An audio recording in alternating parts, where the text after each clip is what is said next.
Sen benim yüzümden oldun mu dertli? Ben Kocalı, sen de Antepli. Biz de buraya geldik olaya. Yandı yürek, oldu tanrılar. Ne ekmek var ne de pindir. Göle gelini çekinden indir.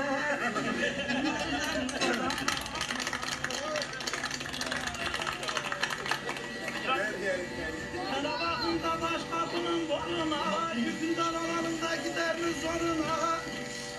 Teker her şeyle böyle geçinir, tüller olsun da kavrakların başına.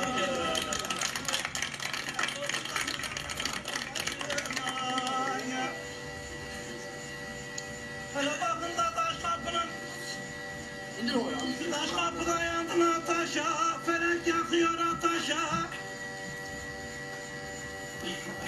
Bakın taş kapının taşlarından taşların üstüne Yar yar yar, ulan adam mallar gene bende çöktüm oturdum. Yar yar,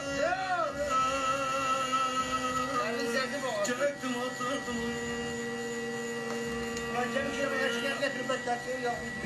Amanım hele barbarca diktim de yar.